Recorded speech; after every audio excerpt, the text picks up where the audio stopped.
ماشاء اللہ لا حول ولا قوة الا باللہ العلی العظیم.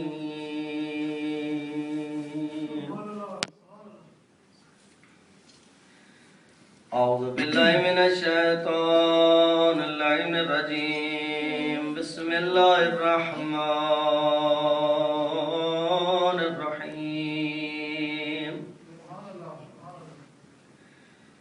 الحمد للہ رب العالمین بارئ الخلائق اجمعین.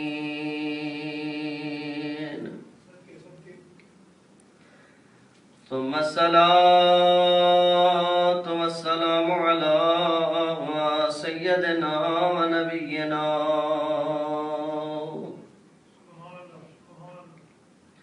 وشفيع ذنوبنا وطبيب قلوبنا حبيبنا وحبيب العالمين أبي القاسم محمد. اللهم صل على محمد وعلى آل بيت الطيبين الطاهرين المعصومين المنتجبين المنتخبين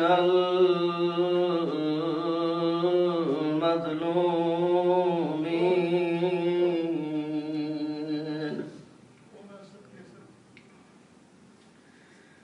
لو سيما على الحسين الغريب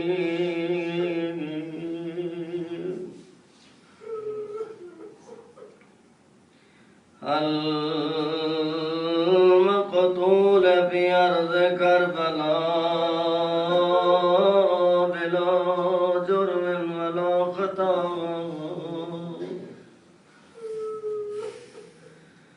الذي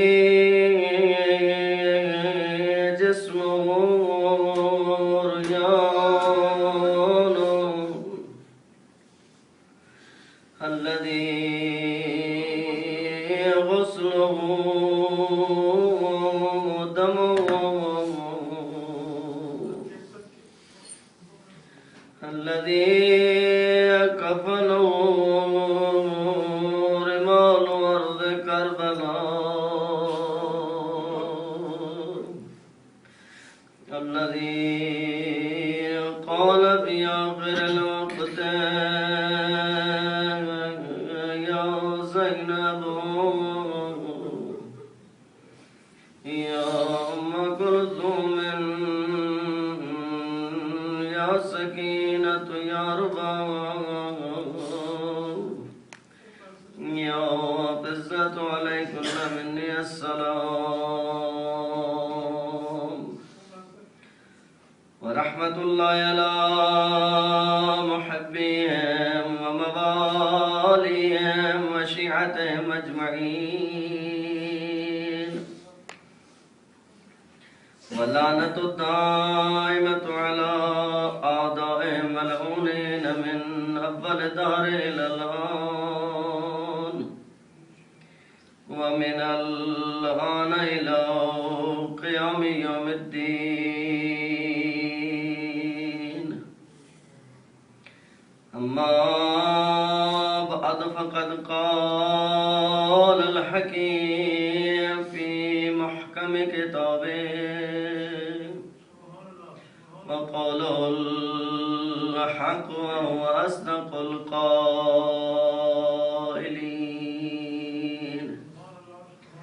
بسم الله الرحمن الرحيم. إن الله وملائكته يصلون على النبي يا أيها الذين آمنوا صلوا عليه وسلموا تسليما. اللهم صل على محمد وآل محمد. خداوند کریم آپ کی ان دعاؤں اور عبادات کو اپنی بارگاہ میں قبول فرمائے، حاضرین و غائبین کے دلی حاجات کو پورا فرمائے، جہاں کہیں بھی مومنین نے فرش عذاب بچھائی اس کو اپنی بارگاہ میں قبول فرمائے، عزاداروں کے بالخصوص ان ایام میں خصوصی حفاظت فرمائے، دشمنان اسلام دشمنان اہل بیت علیہ السلام کو نیست و نابود فرمائے، جو بیمار ہیں بیمار کربلا کا صدقہ شفا کامل و عاجل نصیب فرمائے، معاونین عزاداری علیہ السلام کے مومنین کے رزق میں وسعت نصیب فرمائے، ان کے بیماروں کو شفا کامل عطا فرمائے، ہادی برق امام علیہ السلام کا جلد ظہور فرمائے، اپنی ان دعاؤں اور عبادات کی قبولیت کے لیے مل کر بلند صلوات بھیجیں۔ اللہم صلی علی محمد و آل محمد۔ محترم و معزز سامعین،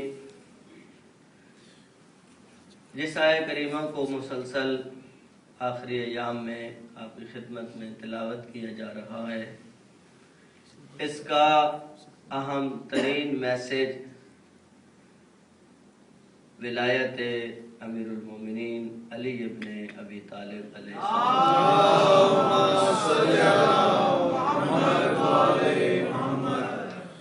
سوال یہ ہے کہ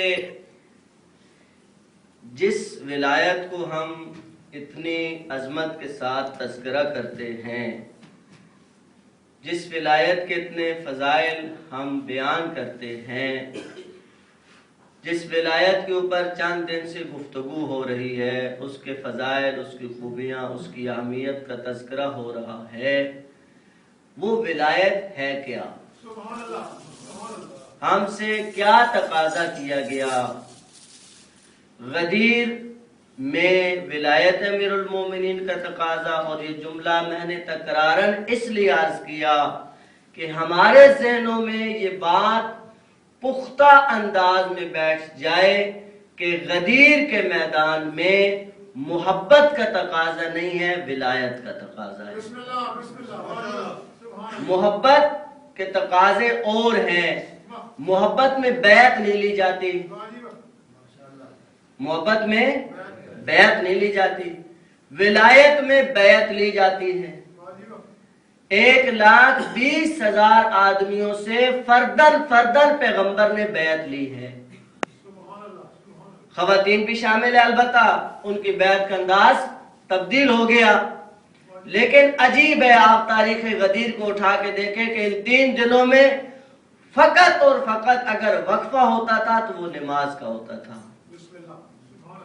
یعنی یہ بتایا جا رہا ہے کہ اتنا اہم کام ہے ولایت، اور اس کی بیعت لی جا رہی ہے، لیکن وقت نماز جب آئے گا تو نماز بھی پڑھی جائے گی۔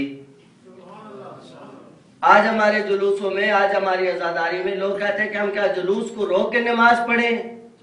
اگر آپ کا مقصد غدیر سے ملتا جلتا ہے تو پھر تو آپ کو کوئی مشکل پیش نہیں آنی چاہیے۔ اگر آپ غدیری ہیں، اگر آپ ولائی ہیں، اگر آپ ولایت امیر المومنین کو مانتے ہیں تو پھر تو یہ سوال اٹھنا ہی نہیں چاہیے، پھر تو یہ بات سامنے آنی ہی نہیں چاہیے۔ دیکھیں، ولایت کا مطلب شاید لوگوں کو سمجھنے میں دشواری ہوتی، لیکن ایک ایسا عجیب و غریب واقعہ غدیر کے بعد پیش آیا جس نے تمام تر اختلافات کو جڑوں سے حل کر دیا کہ ولایت کا مطلب محبت ہے یا ولایت کا مطلب اطاعت ہے۔ یہ اختلاف مسلمانوں میں ہے، ابھی تک ہے، لیکن اس لیے ہے کہ ضد کا کوئی علاج نہیں ہے۔ لیکن ضد کا کسی کے پاس علاج نہیں ہوتا۔ لقمان حکیم کے پاس اتنا بڑا حکیم، لیکن ضد کا علاج کہتے ہیں ان کے پاس بھی نہیں تھا۔ ضد کا کوئی علاج نہیں ہوتا۔ کہا کہ حضرت لقمان نے حکمت چھوڑ دی۔ پوچھا گیا کیوں؟ کہا ان کا بیٹا بیمار ہوا، انہوں نے اس کو نسخے کے مطابق اس کی تشخیص کر کے اس کو نسخہ دیا، وہ ٹھیک نہیں ہوا اور دنیا سے چلا گیا۔ کہا جس حکمت سے میرا بیٹا نہیں بچ سکا، مجھے اس حکمت سے کیا لینا دینا؟ کہا اللہ کی طرف سے پیغام آیا، لقمان تم اپنا کام جاری رکھو۔ اس کی وجہ یہ ہے کہ تم نے یہ نسخہ بچے کو دیا تھا، ان کے ہاتھ پہ رکھا گیا، کہا ہاں یہی دوائی ہے، کہا یہ دوائی ہم نے حلق سے نیچے اترنے ہی نہیں دی، نیچے اترتی تو اپنا اثر دکھاتی۔ ابھی تک ولایت ہمارے حلقوم سے نیچے نہیں اتری ہے،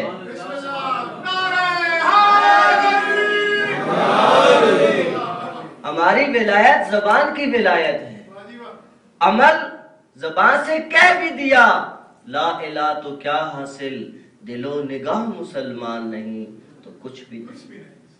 یہ دل و نگاہ کب مسلمان ہوتے ہیں؟ دیکھیں میں آپ کو مثال اس لیے اکثر دیتا ہوں کہ مثال سے مطلب اچھی طرح سمجھ آتا ہے۔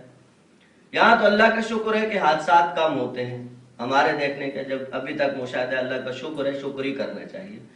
لیکن ہم جس کنٹری سے تعلق رکھتے ہیں اور آپ جس کنٹری سے تعلق رکھتے ہیں وہاں آئے دن حادثات ہوتے ہیں، گاڑیاں ٹکراتی ہیں، بندے ٹکراتے ہیں، سب کچھ ہوتا ہے وہاں۔ فرض کریں کہ آپ بیٹھے ہیں ایک جگہ پہ اور ایک دوست آپ کا آتا ہے فلاں چوک پہ ایکسیڈنٹ ہو گیا، ممکن ہے آپ ایک بندے کی بات ہے کہ ممکن ہے اس کو کوئی غلط فہمی ہوئی ہو، ممکن ہے کوئی اور آواز ہو، اس نے سمجھا گاڑیاں ٹکرا گئی ہیں۔ اب اس کے بعد دوسرا آ گیا، اس نے کہا بھائی اسی چوک پہ ایکسیڈنٹ ہوا۔ اب آپ کا وہ تھوڑا سا شک یقین میں بدلنا شروع ہوا۔ اب تیسرا، چوتھا، پانچواں، ساتواں، آٹھواں، نواں، 10واں، 10 20 بندوں نے جی آ کر ایک ہی واقعہ کی خبر دی تو اب آپ کے پاس شک کی کوئی گنجائش باقی نہیں رہی۔ اللہ نے 1 نہیں، 2 نہیں، 3 نہیں، 4 نہیں، 1,20,000 انبیاء بھیجے کہ اللہ ہے، قیامت ہے، حساب ہے، کتاب ہے۔ اب بھی کسی کو یقین نہ آئے، اس کا کوئی علاج تو نہیں ہے بھی اللہ نے تو اتنے انبیاء بھیجے کہ بھی تمہیں یقین آ جائے۔ اچھا جب یقین آ جاتا ہے تو یقین یہ نہیں ہے کہ میں کہہ دوں مجھے یقین ہے قیامت پہ، یقین ہے تو اس کا زندگی میں اثر کیا ہے؟ بھائی یقین کا اثر ہوتا ہے، آپ کو یقین ہے کہ اگر آگ کے اوپر ہاتھ رکھا جائے تو جل جاتا ہے، 100% یقین ہے، کبھی ہاتھ آگ کے قریب نہیں جائے گا۔ اگر بے دھیانی میں چلا بھی جائے تو فوراً ہاتھ کو کھینچ لیا جاتا ہے، یعنی یقین ہے کہ یہ آگ انسان کو جلا دیتی ہے۔ پس جب یقین آتا ہے تو عمل اس کے ساتھ ساتھ آ ہی جاتا ہے۔ اگر یقین ہے قیامت کا، اگر یقین ہے حساب کتاب کا، اگر یقین ہے کہ وہاں کچھ ہونا ہے، کچھ پوچھا جانا ہے، اللہ نے بھیجا ہے، نہ اس نے بے مقصد بھیجا ہے نہ وہ بے مقصد بھیج سکتا ہے۔ اچھا اس مقصد کی تعیین ہم نے نہیں کرنی ہے بھائی، وہ ہمارے بس میں نہیں ہے۔ اگر ہم خود آئے ہوتے تو پھر خود کچھ کرتے، خود آئے نہیں ہیں، بھیجے گئے ہیں۔ اور واپس بھی دیکھیں بعض چیزیں ہمارے معاشرے میں رائج ہو گئی ہیں لیکن ان کی گہرائی کی طرف کسی کا ذہن نہیں جاتا۔ کہتے جب بھی کسی کو مرنے کی خبر ملتی ہے وہ کیا کہتا ہے؟ انا للہ و انا الیہ راجعون۔ گویا وہ دنیا کے سامنے اپنے عقیدے کا اعلان کر رہا ہوتا ہے میں آیا بھی اللہ کی طرف سے ہوں اور مجھے لوٹ کر بھی اللہ کی طرف جانا ہے۔ اس کو میرے مولا نے فرمایا رحم اللہ امرأن، خدا رحم کرے اس شخص پر، من علما، جس کو علم ہے، جس کو یقین ہے، من اینا، میں آیا کہاں سے، مجھے کہاں سے بھیجا گیا، وفی اینا، اور میں رہ کہاں رہا ہوں، الا اینا، اور مجھے واپس کہاں جانا ہے۔ کہا جس کی زندگی میں یہ 3 سوال حل ہو گئے اس نے گویا زندگی کا مقصد پا لیا۔ اور مولا کے جملوں میں ہے رحم اللہ امرأن، خدا رحم کرے اس شخص پر جس کی رحمت کی دعا امیر المومنین کریں، وہ یقیناً قابل رحمت ہے، امام کی دعا ہے، ہمیں سمجھنا ہے۔ آئیں مل کر ایک صلوات بے جالب بیت کے